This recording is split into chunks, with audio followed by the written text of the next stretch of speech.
Debate. Debate. Discusión. Discusión. Análisis y perspectivas desde voces diversas y críticas. Esto es Voces y Política, una producción de Kioscos Socioambientales, Escuela de Ciencias Políticas, Escuela de Estudios Generales y Semanario Universidad.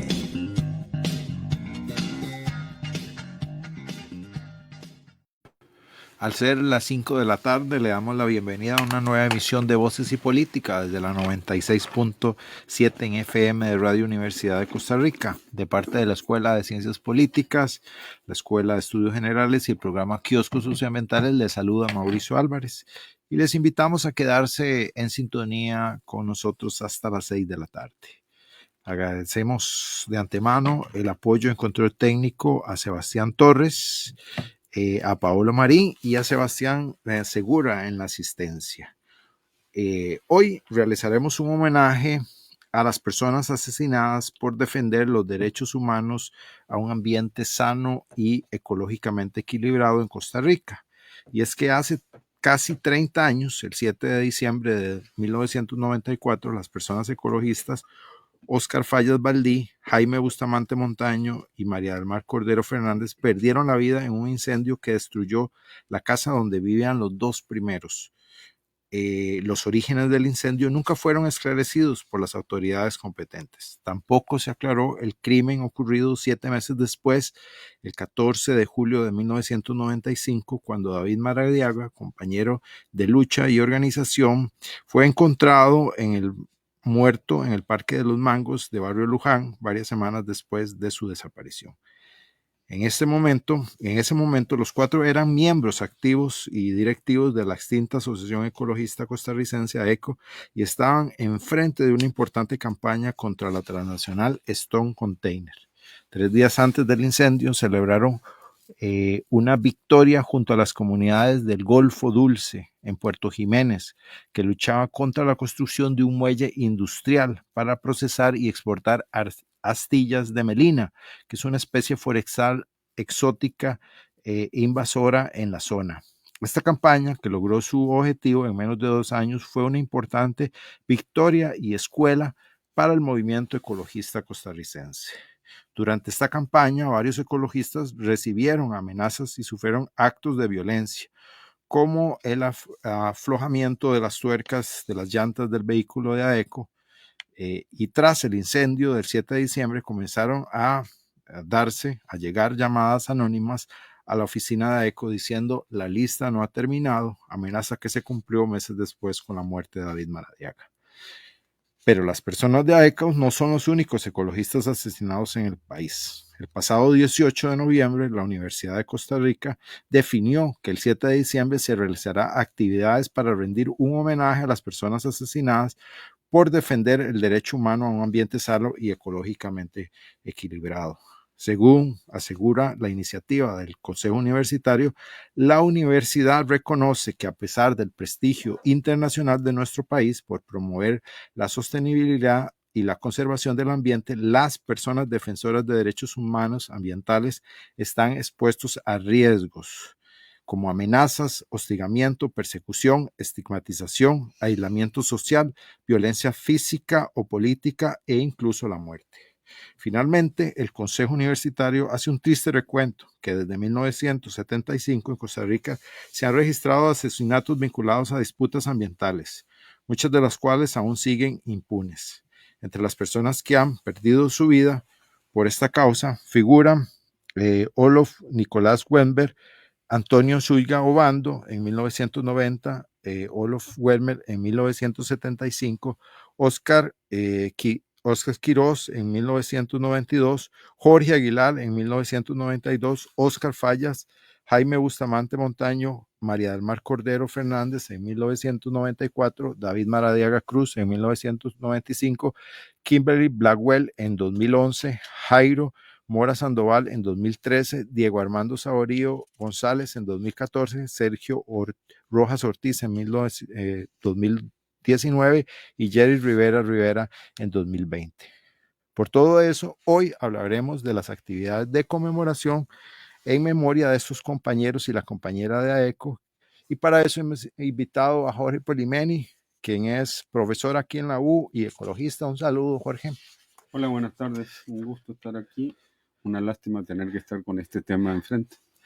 Así es, y también tenemos a Alicia Casas, comunicadora y compañera también ecologista. Un saludo, Alicia. Hola, muchas gracias por invitarnos.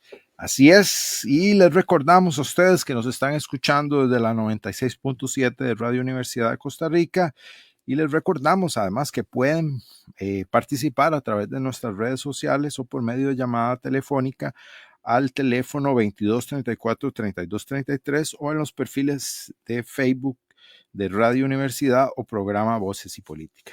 Y quizás para comenzar podríamos traerlos, porque esto ya pasó hace muchos años, mucho tiempo, han pasado muchas generaciones, 30 años es mucho, y la vida de ellos fue hace 30 años, empezó hace mucho más de 30 años. Entonces, para las personas que no conocieron, tal vez hagamos un recorrido los tres para que la gente conozca un poquito quiénes eran, y tal vez comencemos con Oscar, Jorge.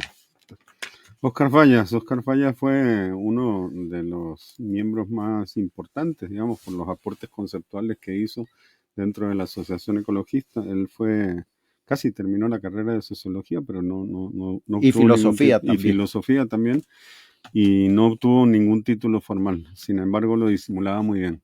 Era todo un intelectual, un pensador, tenía una facilidad de palabra única y también una facilidad para expresar escrito cosas muy importantes. Uno de los libros más importantes que publicó la Asociación Ecologista fue Modelos de Desarrollo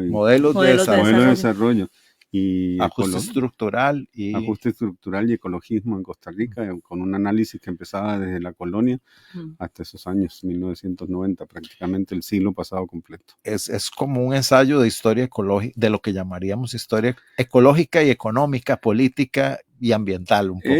Sí, una síntesis de cómo íbamos construyendo un pensamiento ecologista, digamos que es de las primeras publicaciones, aparte de lo que publicábamos en la revista El Ecologista. Este fue el primer libro, digamos, que empezó a sentar bases conceptuales de este ecologismo tico, que yo siempre digo que es pionero en América Latina, digamos.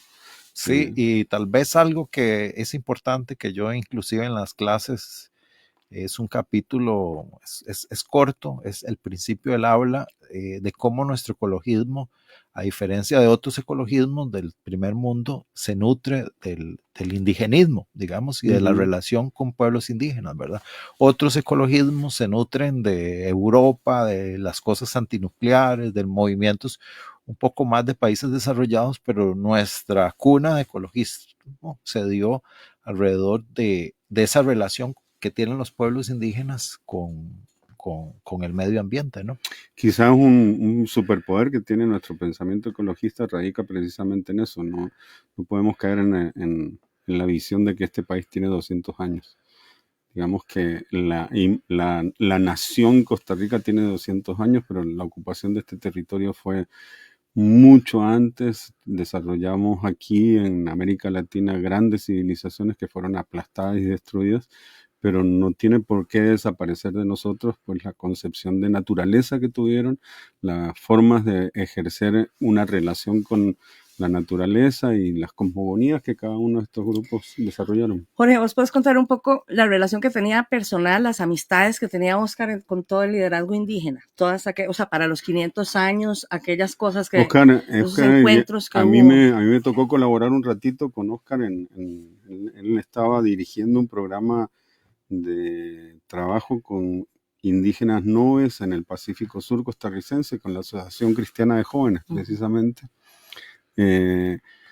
Pero quienes acompañamos un ratito a Oscar ahí nos dimos cuenta de que él llevaba muchos años en estos quehaceres con los territorios indígenas, y sin lugar a dudas pues había entendido a la perfección la cosmogonía y cómo nuestra cultura blanca pues iba avasallando paso a paso cada una de las formas de entender la relación con la naturaleza que tiene nuestra sociedad. Ahora, más que un intelectual, porque como decía Galeano, a veces es como odioso el concepto de intelectual.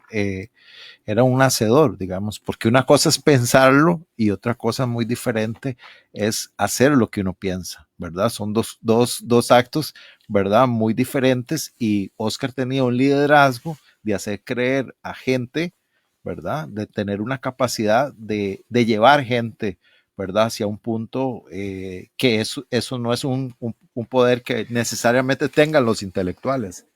Es muy lindo esto que estamos hablando, especialmente si nos escuchan jóvenes, porque aquí evidentemente se marca una brecha generacional muy poderosa. En aquella época eran muy pocos los intelectuales que solamente podían escribir y publicar y vivir de eso. Era la época de la educación-acción, era la época de Paulo Freire, era una época donde realmente hubo un influjo muy fuerte de energía a que el pensamiento de las universidades saliera de los claustros universitarios y realmente empezara a transformar cosas en la acción. Aquí también Costa Rica, antes del fenómeno de las ONGs que arrancaron en los 80 con las caídas del muro, había muchos centros de investigación, estilo SECAE, CEPAS, Alforja, que fueron trazando esas líneas, esos surcos por donde después el ecologismo transitó con mucha facilidad. Digamos, nuestros intelectuales ecologistas, yo me considero uno de esos, siempre buscamos la forma de llevar todo nuestro pensamiento a la acción. Quizás eso es lo que provocó tanta grieta en esta sociedad en ese momento. Yo, digamos, de Oscar, que estamos hablando específicamente, lo que recuerdo es ese carisma y esa alegría con la que Oscar participaba en todas las reuniones. Y recuerdo también que en las asambleas de la ECO, que eran como religiosas asambleas generales los jueves en la noche, si algo hacía Oscar era hablar de último. Escuchaba primero a todas las personas que tuvieran algo para decir en todos los puntos y luego hablaba de último. Y a nosotros eso, recuerdo haberlo comentado con Bruno, en verdad que el grupo de jóvenes nos íbamos después de la reunión y comentábamos cosas de la reunión, y recuerdo haberlo comentado varias veces. Qué increíble, Oscar, cómo no, él no o sea, realmente si él no tiene algo, si ya todo el mundo dijo todo, no se pone a liderar y a manipular las cosas para que salgan como él quiere, sino que más bien, si no tiene nada que aportar, reúne los acuerdos, más que todo. Redondeaba y cosechaba, digamos. Sí,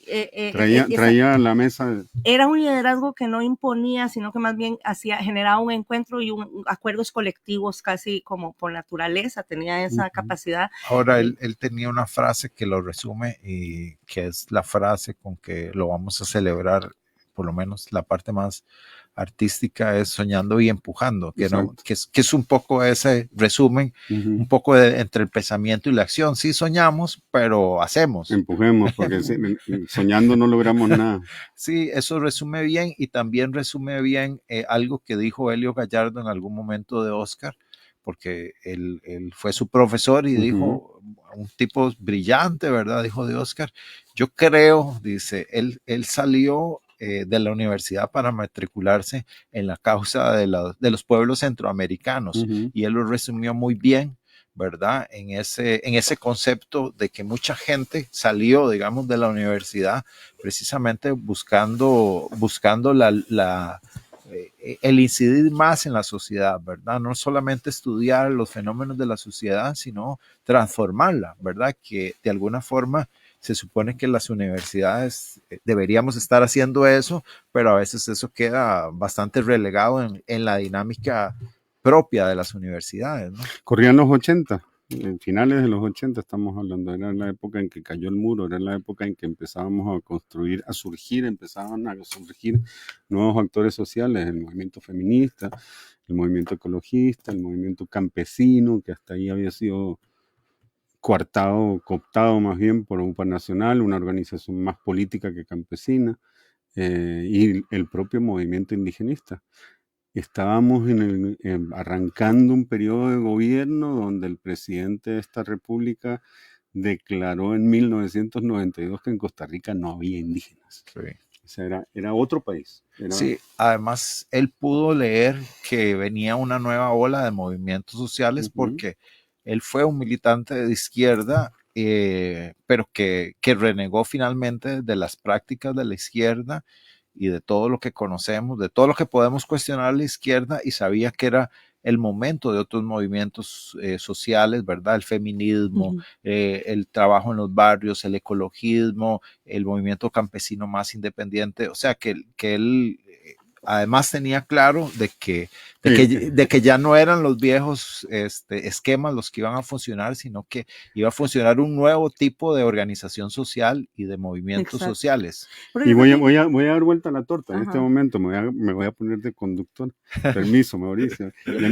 Y ustedes dos fueran dos víctimas de eso. Ustedes dos eran jóvenes inquietos de colegios, líderes y lideresas en el movimiento estudiantil, que si no hubiese existido el ecologismo, hubieran requerido alguna estructura de militancia en lo político, en lo cultural, en algo para poder expresar el deseo de cambio que traían ustedes. Era una generación muy linda, son chicos súper poderosos, no solo ustedes, eran varios, ¿verdad? Sí. Mejor ni hagamos la lista. Es que también por eso, porque claro, como eso era lo que iba a comentar, que la ECO estaba aliado con la colectiva feminista Pancha Carrasco, con otro tipo de organizaciones más campesinas, y tenían sus propios programas juveniles y reclutaban gente de colegio, de universidad, y hacían un trabajo, no era tan adoctrinante, pero sí había mucha educación política. Había mucho estudio de temas. Digamos, estábamos nosotros con, digamos, eso quería mencionar, Jaime y David, digamos, Jaime Bustamante y David Maradiaga, que fueron con quien yo, por lo menos los jóvenes, compartíamos más. Eran personas que puedo yo poner en una categoría de eruditos. Antes de internet tenían un cuerpo de conocimiento vasto, no solamente en literatura, no solamente en sociología, no solamente en historia, era increíble el conocimiento que tenían y la admiración que yo tenía hacia esa cantidad de información y análisis que tenían, que te sentabas a conversar, y era mucho mejor que estar en la U, en una clase. Yo por eso dejé, yo entré a la U a los 16, pero ya estaba en la ECO desde el año anterior. Entonces, claro, donde yo comparaba las giras a las zonas indígenas y al Golfo Dulce con las clases de sociología, yo dejaba botar las clases de sociología y me iba y seguía en el activismo y dejaba botada la U como si el tiempo fuera eterno. Esto no lo podemos comentar, decírselo a los estudiantes ahora. No es un buen ejemplo. Pero no era un buen ejemplo, pero era un conocimiento paralelo que tenía un valor para mí. Digamos, a mí me abrió el mundo entero conocer personas que además eran poetas, además eran, ¿verdad? Cuando yo llegué a la ECO, las primeras veces que llegué y estaban Jorge y Jaime y por ahí Oscar y estaban escribiendo, yo decía, estos son periodistas, decía yo, porque estaban escribiendo la revista, ¿verdad? Haciendo la revista El Ecologista, y ahora que estoy escribiendo, digamos, una novela desde los ojos de esa chiquilla de 15 años que llegó a la ECO, me acuerdo perfectamente que David me dio mi primera oportunidad de publicación cuando yo tenía 15 años en la revista El Ecologista, porque me había mandado un campamento de Doña Gisky.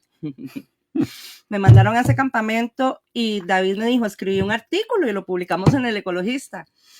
Y la señora llamó, doña María Elena Fournier llamó para decir que sí, que ¿verdad? Ah, sí, Alicia va a publicar un artículo. ¿Puedo ver ese artículo antes de que lo publique? Dijo, no, nosotros no practicamos la autocensura en El Ecologista. Y yo, me lo publicaron, así como yo claro, hablaba maravillas del campamento. Pero esas oportunidades que nosotros tuvimos a los 15, a los 16, y que después participamos en un montón de redes latinoamericanas de activismo y de ecologismo, y fuimos formados directamente por Joan Martínez Salier y por Silvia Ribeiro, o sea, eso la verdad es que eran unas épocas doradas y tuvimos unas oportunidades que tal vez hasta ahora uno puede valorar realmente, ¿verdad? Pero eso todo parte de un grupo de gente que venía de las izquierdas y que concibieron nuevas formas de organización y encontraron una manera de reclutar una nueva generación y de darle formación política, que todo eso que acabo de decir casi ya no existe, digamos.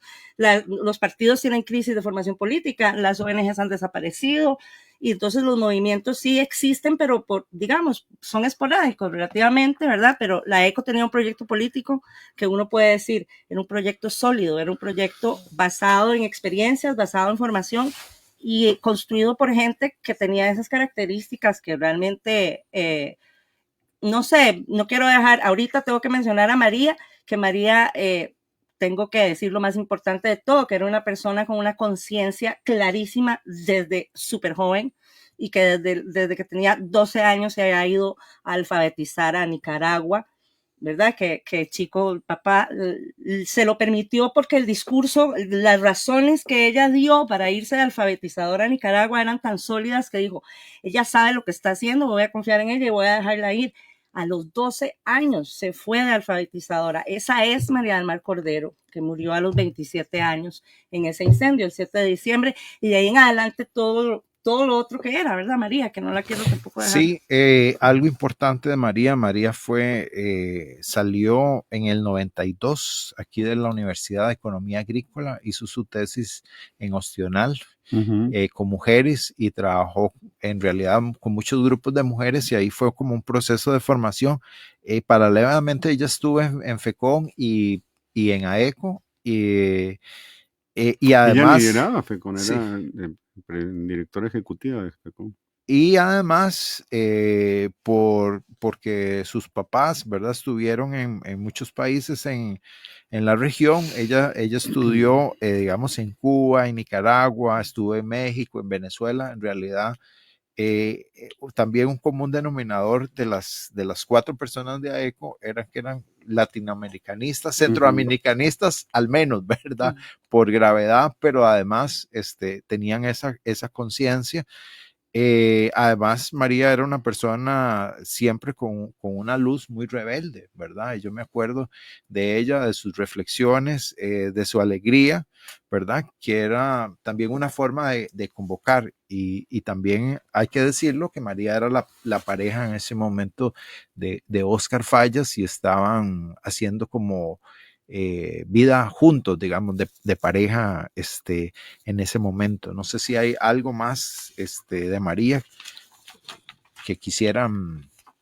Yo diría era la voz feminista dentro de Yo la diría ECO. que dentro del personaje de María había demasiadas responsabilidades, ¿verdad? Porque de verdad en la junta directiva de AECO nos movimos casi todos hombres y Yamilet y María eran las chicas, que eran chicas súper poderosas las Yo dos. estaba en esa junta directiva también. También estuviste vos en la junta directiva. Yo estaba en esa junta directiva. Pero sí. De una mujer estrictamente feminista sin necesariamente construir un discurso feminista, digamos, era una lideresa y que en AECO, precisamente por ser toda gente con una mentalidad bien abierta, pues siempre se compartieron esos espacios de liderazgo naturalmente, pero no estábamos en época de hacer acciones afirmativas en estos temas. Pero sí tenemos que recordar, ahora digamos que se habla, ya 30 años después, está más que demostrado que las mujeres participan en todos los procesos de defensa ambiental a nivel comunitario, y María lo vio claramente desde el principio en el Golfo Dulce. Y creó a donde arrastró un montón de lideresas hacia la campaña. Una organización de mujeres líderes que fueron desde el principio las que echaron a andar esa campaña contra la Stone, ¿verdad? Y entonces también les daba formación de género, digamos, de que entonces... Al menos de identidad. Siempre, digamos, cuando uno conversa con estas mujeres de allá del Golfo, siempre recuerdan a María como alguien que les dio un montón de valentía, que les dio como un valor que no digamos, que no habían tenido antes de manera colectiva, etcétera. Siempre se recuerda como ese impulso, ¿verdad? Más feminista y más de valoración del aporte de las mujeres. Y eso, pues fue algo que continuó después en la ECO con el programa de género, ¿verdad? Cuando ya María no estaba. Ahora, si hablamos de Jaime, ¿qué se les viene a la mente? Además de, ¿verdad? De lo soñador, de lo... Yo coincidí con Jaime en la Universidad Nacional, incluso antes de que arrancara la Asociación Ecologista, dentro del movimiento estudiantil de la UNA. Estábamos los dos llegando al país apenas, Era el más trosco de los troscos. El más tosco de los Era toscos. el que siempre tenía un no bien documentado, con mucho argumento y que siempre recurría más a la teoría y al mundo feliz que a las posibilidades concretas de hacer cosas. Entonces él le ayudaba siempre con sus intervenciones a poner, a subir el foco, digamos, a ver las cosas de una forma mucho más general y al final, a pesar de siempre empezar muy crítico, y esto fue en la ECO siempre, empezando con un nivel de criticidad espantoso, aunque la cosa no saliera como él quería, se ponía las botas y iba al campo y trabajaba con todos nosotros, aún diciendo que yo había visto que esto debía ser un crítico permanente y un corazón con patas, digamos. Él, a donde iba hacía amigos antes que nadie. Y que era muy chistoso, Jaime, que era muy chistoso. Jaime tenía su cosa ahí andina, ¿verdad? Y no sé qué, pero yo de algo me acuerdo estar destornillada la risa siempre con Jaime. Nos quería mucho a los jóvenes, la verdad. Junto con David, o sea, Bueno, es que en daba realidad mucha pelota. eran jóvenes. Todos éramos jóvenes. Ustedes eran demasiado jóvenes, nosotros todavía éramos jóvenes. Sí, formalmente, si uno ve las edades, o sea, 39 años, Oscar, María del Mar, 27 años, era una chiquilla, digamos, diríamos ahora. Jaime por ahí, 36 tenía 36, Jaime uno más y que yo, David, 26, ¿verdad? Eran personas, inclusive por edad, no eran personas que habían nacido, digamos, bajo todavía como más el dogmatismo de izquierda, sino que ya eso se había aplacado bastante, digamos. Exacto.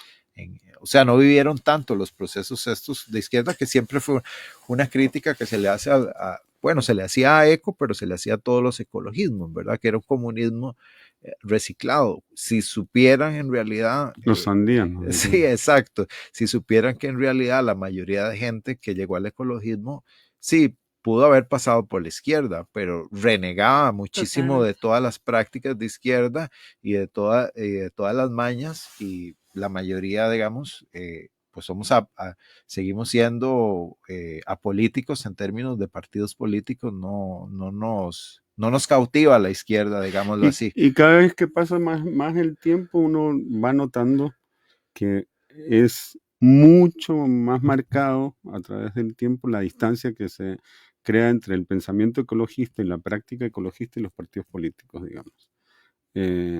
Al menos aquí en el barrio, en Costa Rica, en Centroamérica, la gente que se mete a militar en el ecologismo no profesa militancias políticas con partidos y viceversa, digamos. Quienes entran a los partidos políticos a pelear por puestos de poder y con afán de gobernar, etcétera, normalmente se alejan del ecologismo y es una práctica política distinta. Sí. No hay forma de compaginarlos. Ahora, de Jaime también hay que recordar su labor de educación ambiental, de protección de la loma de Salitral, de los espacios de organización popular, en los guidos, digamos, un proyecto. En realidad, cuando yo todavía cuento en mis clases este proyecto, porque cuando tuve a Randall Blanco, que también estuvo en AECO de profesor, él contaba un chiste muy bueno que decía que el hijo le preguntaba: papi, ¿usted qué hace? Y entonces él le hizo toda una teoría de lo que estaba haciendo en ese momento, que era un periódico que se hacía ya en los guidos, ¿verdad? Para la organización comunal, y él le contaba que entonces el periódico era un medio para que la gente se expresara y cambiar la situación de los guidos, que era me acuerdo que cuando nosotros llegamos a los guidos había un teléfono público para 20,000 personas, había un solo bus en horarios terribles, o sea, no ya era entrar era un gueto totalmente, ¿verdad? Y además era una toma, digamos, forzada de la gente de la tierra, ¿verdad? No era un proyecto planificado, sino fue un proyecto espontáneo de la gente. Entonces, Randall les contaba eso al hijo, y el hijo finalmente le dijo: mi papá vende periódicos. Eso es lo que le quedó en la mente. Mi papá vende periódicos ahí en un barrio que se llama Los Guidos.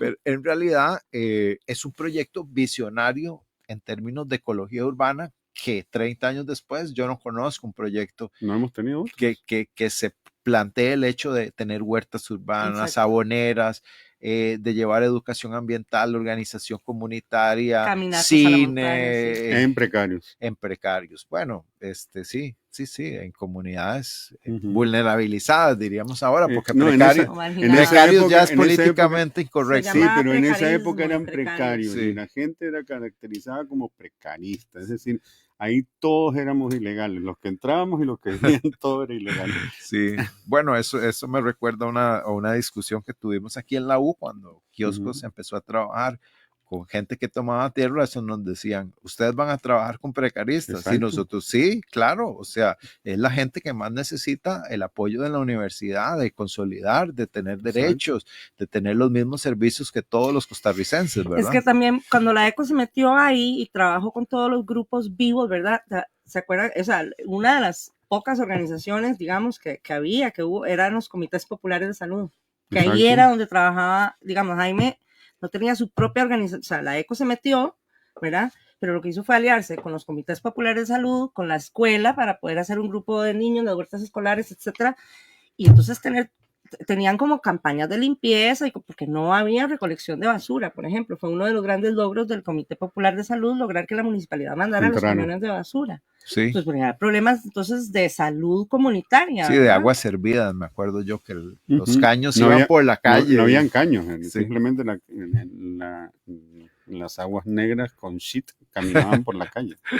Pues sí, esas son épocas muy bonitas porque ahora uno va a los guidos y es otra cosa, digamos. Y hay gente que siguió, Mariana, Alejandra, Todavía no recuerdan. Porras, Todavía no recuerdan. A mí me paran en la calle más de una vez. No, hay un y- grupo y de que son WhatsApp parte- del grupo de niños y niñas ecologistas de los guidos, hay un grupo de WhatsApp. Sí. Sí, Grace está, por supuesto, y yo estaba, pero bueno. Sí. pues es muy bonito. Y también, pues también para cerrar el círculo, el más joven de todos era David y tal vez tenía el espíritu más viejo, diría yo, en términos, ¿verdad? Era un poco más serio, no era... David era nuestro poeta maldito. David era Nuestro Rambo. Exacto. David volaba en otra dimensión distinta a la de todos nosotros. Tenía toda la facilidad que tenían Oscar y Jaime para llegar al terreno. David la tenía para atraer gente. Él era un imán, siempre tenía invitaciones lindas y que correspondían a las personalidades de gente que se iba encontrando. Y él fue el que salió a pescar jóvenes y que trajo un grupo maravilloso de chicos y chicas a la ECO. Reclutó. Sí, yo me acuerdo ahora que la U va a sembrar árboles. Yo paso casi todos los días por un árbol que sembramos en 1993, ¿verdad? Ya hace muchos, más de 30 años. Y recuerdo el entusiasmo, si están vivos y no los cortaron en esta tanda, porque ya teníamos un poquito la conciencia de sembrar especies nativas. Bueno, la que yo sembré es un mango y ahí está. Y solo más, mangos sembramos, yo creo. Con mi hija, comí de ese palo, digamos, y cerré un círculo porque uno siembra y nunca sabe qué pasa con los árboles. Ese está frente a economía. Y bueno, ha tenido raíces un poco neoliberales ahí, pero ha podido, a pesar de todo, ha podido producir, digamos. Y sin químicos. Y bueno, además David era un comunicador nato, ¿verdad? A David uno lo recuerda en una computadora haciendo siempre comunicados, haciendo premio en poesía. También fue centroamericano. El libro de Animal Lluvioso es un librazo de poesía. En realidad, yo en alguna vez escribí, o sea, la poesía tiene para mí, es David, digamos. A medida que avancen los años y que sigan haciendo antologías de poetas, David va a estar ahí. El gran tema es que no se alcanzó a conocer en círculos intelectuales. El Animal Lluvioso lo conocimos nosotros dentro del movimiento ambiental y se extendió un poquito, pero no está todavía en el lugar que merece dentro de la poesía en Costa Rica. Así es. Yo quería mencionar que él era encargado del centro de documentación de la ECO, porque además estudiaba bibliotecología, y creo que estudiaba bibliotecología. Esa era la forma en que le podíamos pagar. Bueno, por eso, pero por el amor que le tenía ese hombre a los libros, o sea, el amor y la pasión que le tenía a los libros, eran como su iglesia, por decirlo así. Y entonces he estado yo reflexionando que si en algún momento se llega a crear un centro de memoria histórica, que creo que es algo que hace falta en Costa Rica, tener un lugar donde esté documentado lo más posible y se continúe expandiendo la construcción de la memoria histórica, se debería llamar Centro de Documentación David Maradiaga. Por esa misma razón, porque él coordinaba ese centro de documentación que nunca se llegó a desarrollar bien. Y digo, porque era una cosita, digamos, comparado con lo que podía haber llegado a ser, ¿verdad? Antes, o sea, y que se debería llamar así, que debería haber un centro de memoria histórica y se debería llamar David Maradiaga, una especie de biblioteca, no sé, y que debería tener el nombre de él. Lindo. Bueno, ahora la conmemoración, ¿verdad? Han pasado 30 años y yo me puse a revisar tantas veces que he escrito de aniversario, ¿verdad? Como para mantener viva la memoria, para darle más cuerpo, hacerla crecer y no ser un acto como religioso y de poca gente, ¿verdad? Algo muy marginal que hacemos cada 7 de diciembre. Han pasado 30 años. Ellos inauguraron una época, porque si vemos como la tipología de gente que ha sido asesinada en este país, tenemos que reivindicar mucho a los extranjeros, ¿verdad? En ese sentido, como con la xenofobia que hay ahora, ¿verdad? Decir que han venido oleadas, que fueron las primeras oleadas que vinieron a hacer investigación en los parques, a hacer el herbario nacional, a describir la flora, o aquel loco Gap que vino a buscar petróleo y terminó casado allá en Talamanca y con una gran prole y una gran descendencia. Todo como si uno podía categorizar esta tipología de estas 13 personas asesinadas, pues se encuentra este núcleo grande de AECO que eran claramente activistas, claramente, pero después se encuentra una suerte, ¿verdad?, de un científico, encuentra a Jairo Mora, otro más como activista, y después, o sea, encuentra a Kimberly Blackwell, que era una canadiense que luchó contra unos cazadores que se le metieron en la finca simplemente. Exacto, y la mataron, igual que tal vez como lo que se supo del asesinato de este Olaf Wessel. También, y de ¿cómo es que se llama? Y de Diego Armando. Y de Diego Armando también. ¿Cómo podría ser una tipología de este grupo de personas y explicarle a la gente lo importante lo universal que pueden ser las luchas ambientales, que todo el mundo de verdad tiene derecho a pelear por un mundo sano y por un mundo más justo, digamos, y que eso no debería tener ningún problema con las fronteras o de dónde es o de dónde viene o quién es más tico o quién es más originario de este lugar, ¿no? Y también el grupo de compañeros indígenas, que ahora hablábamos de eso, que en realidad están en la lista porque nosotros los consideramos desde la óptica de los derechos humanos y el derecho, digamos, a un ambiente sano como ecologistas, a pesar de que su muerte está rodeada de otras cosas, digamos, necesariamente de conflictos más propios de las comunidades indígenas, que es el tema de la tierra, ¿no? Yo diría que como defensores ambientales tienen todos un hilo conductor en su trabajo, que es que no pelean por derechos individuales, sino que pelean por derechos colectivos. La defensa del ambiente siempre supone la defensa de derechos colectivos y de bienes comunes, digamos. Entonces, sí, nuestros 4 colegas de la Asociación Ecologista construyeron junto a nosotros una causa de militancia política ecologista, pero la mayoría de los otros fueron situaciones diferentes. Yo distinguiría en Jerry y a Sergio a 2 líderes contemporáneos con muertes muy recientes. Lamentablemente ni siquiera el asesino confeso de Jerry pudieron meter a la cárcel. Son dos líderes de una causa que el Estado costarricense, por su desatención con los territorios indígenas, merece tener líderes de ese tamaño del otro lado peleando por estos derechos y por la reivindicación de la tierra, que es un bien colectivo. No es gente que esté peleando por tierra para construir una casa y después venderla. Es gente que está peleando para su grupo, para su pueblo, un territorio que ha sido concedido por decreto. Entonces, esos son dos casos muy particulares.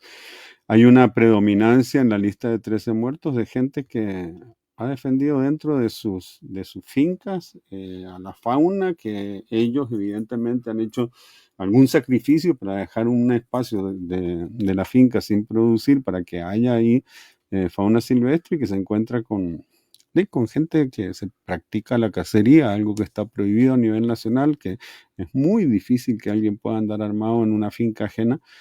Y murieron pues simplemente por defender un bien común, que es la biodiversidad. No estaban defendiendo de la invasión de su propiedad, sino que estaban matando biodiversidad que nos pertenece a todos.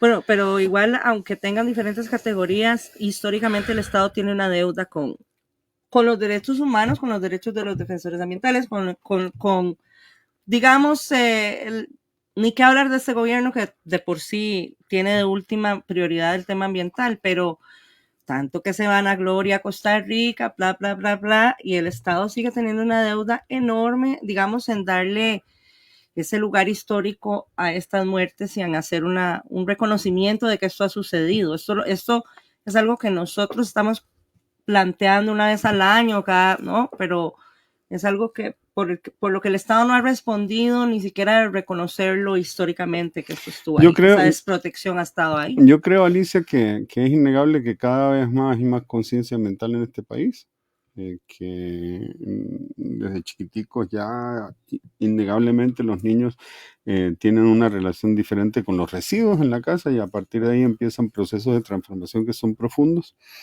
Estoy cada vez más convencido que los modelos predominantes en los últimos 50 años es hacer cada vez más torpe a los estados, menos eficientes, que cada vez vamos a tener menos policías, que cada vez vamos a tener menos guardaparques, que cada vez vamos a tener menos maestros y bomberos también, y que innegablemente esos espacios de educación, de protección, cuando no los ocupa el Estado, los ocupa la sociedad civil. Yo tengo la sensación de que nuestra reivindicación principal tiene que estar dirigida hacia el sistema de justicia más que cualquier otra cosa.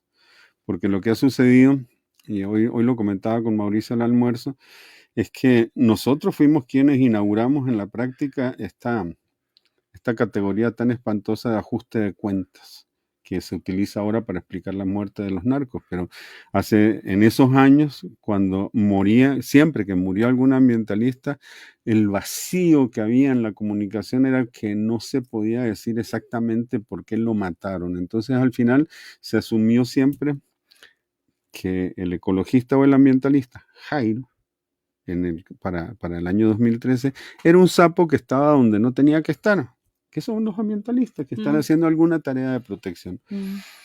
Y bueno, el sistema de justicia pues no ha tenido la facilidad ni la disposición ni los mecanismos necesarios para entender este tipo de muertes, para perseguir este tipo de muertes y meter tras las rejas a quienes ejercen estas acciones de violencia contra la naturaleza y contra la gente. Ahora, antes de entrar en las actividades que ya nos está ganando el tiempo, también decir que esto está pasando este año. Alcides Parajeles denunció al narcotráfico y él está en la mira, digamos, la penetración del narcotráfico ya en los delitos que él denuncia. Philippe, el belga, se me olvida siempre. Philippe Van der Seenhoven. Él está amenazado, bueno, aquí denunciamos en este mismo micrófono, denunció alguien de Coris que lo habían amenazado de muerte por la defensa de ese humedal de Coris, que se me va el nombre, y también está amenazado la gente de ATEC, de la Asociación de Turismo Ecológico de Talamanca. Vos y yo estuvimos amenazados en el 2015 por exigir justicia por Jairo. Bueno, y nuestras parejas. peor porque fueron, digamos, entraron por ese lado. Entonces, realmente no es una práctica que esté extinta, ¿verdad? Ni que tenga que ver la imagen internacional, ¿verdad? Más bien uno dice la imagen internacional a veces juega en contra de nosotros en el sentido de que todo el mundo piensa que aquí no pasa nada y parte del hecho de que aquí nunca va a pasar algo parecido, digamos, que como en una región como Centroamérica, que es de las más violentas en términos del asesinato de activistas, o en América Latina en su conjunto, donde más se asesinan ambientalistas, nosotros somos como menos, digamos, que en todas las regiones, pero finalmente pasa, digamos. Sí, claro que pasa. Y no deja de pasar, y ahora con la conexión con el narco es muchísimo más. Ahora, para entrar en las actividades, hay 2 actividades el 7 de diciembre, como, ¿verdad? Una, y cuéntanos tal vez, Jorge, desde aquí, desde la universidad, ¿qué es lo que está organizando un poquito la universidad? La universidad acogió un pedido especial que le hicimos entre varias personas del ámbito universitario, de no dejar pasar este 7 de diciembre porque no es cualquiera, son 3 décadas de impunidad, 3 décadas en que no se ha explicado el asesinato de Óscar María y Jaime, y obviamente como ellos son un símbolo dentro de un movimiento ecologista mucho más amplio, pues lo consideramos que tenía que ya marcarse como un hito y decir de que la universidad también, además de la vocación que tiene la universidad dentro como motor de esta sociedad, exprese su compromiso, ojalá de la forma más llamativa y más permanente y más constante para con los defensores ambientales. Entonces, dichosamente, entre el señor rector, don Gustavo Gutiérrez, y un miembro del Consejo Universitario, don William Méndez, cogieron esta tea y se fueron a trabajar dentro del Consejo Universitario. Les apoyamos desde afuera en lo que pudimos para que hubiera una resolución, y la resolución que salió fue mucho más amplia e importante de lo que habíamos pedido. Nosotros lo que pedimos fue hacer un monumento que lo tenemos pensado y que es muy simbólico y que no está muerto, va a suceder en algún momento el monumento, pero la decisión que tomó el Consejo Universitario fue transformar el 7 de diciembre de todos los años como un momento de conmemoración y reflexión acerca de las tareas de los defensores ambientales y de la exposición hasta a asesinatos que tienen los defensores ambientales. Entonces, digamos que se inaugura una nueva época. Entre Fer Francia, ustedes dos, yo y quizás un par de personas más, hemos hecho muchos esfuerzos en redes sociales por mantenerlos vivos, y que cada vez que llega un 7 de diciembre hemos hecho ruido ahí, le hemos llegado a veces a 1000, a veces a 100, a veces a 500 personas. Bueno, ahora tenemos que trabajar para que la universidad todos los años, el 7 de diciembre, tenga las acciones que nosotros mismos tendremos que plantear, porque no va a salir de otro lado, no va a haber una unidad académica responsable de eso, y podemos poner las luces más largas, elevar el tono y realmente llamar a un compromiso nacional distinto para con los defensores ambientales. Entonces, concretamente, el 7 de diciembre a las 9 de la mañana en el Pretil, frente a Estudios Generales, el señor rector, en una de sus últimas salidas públicas, además, va a ser acompañado por Mauricio Álvarez, por William Méndez, por Jorge Polimeni. Hoy me regañaron porque es cierto, es una sesión de solo hombres. Vamos a ver qué hacemos para mejorar esa alineación. Ya no luce de ninguna forma. Vamos a ver cómo hacemos para mejorar esto. Pero ya se dio su lugar. Sí, se dio el lugar a mí. Yo puedo ceder mi lugar, obviamente. Sí. A mí ya me leen mucho. Y vamos a tener un momento de reflexión, a informar sobre esta nueva ventana de oportunidades que se acerca para homenajear al movimiento ambiental, para ponerlo en un sitio distinto en la sociedad. Es sábado mismo, y lo que vamos a hacer Entonces vamos a aprovechar para sembrar árboles, porque con el desastre que ha acaecido en la U por un accidente con un árbol, hicieron un plan de manejo bastante agresivo para con el bosquecito de la U, necesario porque había muchos árboles muertos, pero bueno, vamos a aprovechar para sembrar un árbol por cada uno de nuestros caídos. Vamos un poco, mi propuesta al rector era que teníamos que sanar este espacio un poco desde desde el feminismo comunitario que cree mucho en esa práctica de sanar los espacios, la U, y qué más fértil que tener 13 placas en un árbol de 3 especies que crecerán autóctonas con nombres, ¿verdad? De María del Mar Cordero, de Jaime Bustamante, de Jairo Mora. Eso es en la mañana. En la tarde, a partir de las 4, nos vamos a ver en la Casa Cultural Sendero, que está en Barrio Escalante, y nos veremos ahí desde las 4. Vamos a hacer un pequeño altar, así que todas las personas que quieran llegar con sus fotos, sus recuerdos, anécdotas en general, vamos a recordarlos. Eso será más o menos como hasta las 7, 6, por ahí, hasta cuando nos dé la cuerda. Vamos a pausar un momento, como a las 7, para a las 7:30 arrancar con un concierto, con un canto de batalla, que forma parte de la memoria histórica musical del movimiento ecologista, ¿verdad? Que eso fue lo que pasó en estos 30 años, ¿verdad? Que estuvieron presentes en todas estas luchas, y si se quieren llegar, esto es a partir de, como les digo, las 4. La Casa Cultural Sendero se encuentra a 50 metros este de la esquina sureste de la antigua aduana, frente a la línea del tren, en el Jardín de Lolita, que es este puesto frente al Jardín de Lolita. Frente al Jardín de Lolita. Y bueno, es muy importante la presencia de las personas que lo conocieron, que los conocemos, pero además de los familiares y de todas las personas. Esto es una entrada gratuita. El lugar nos lo están prestando, debemos los músicos, pero vamos a pagarlos, esperamos en algún momento. Y bueno, en realidad va a ser una jornada bastante activa. No va a pasar en vano este 7 de diciembre.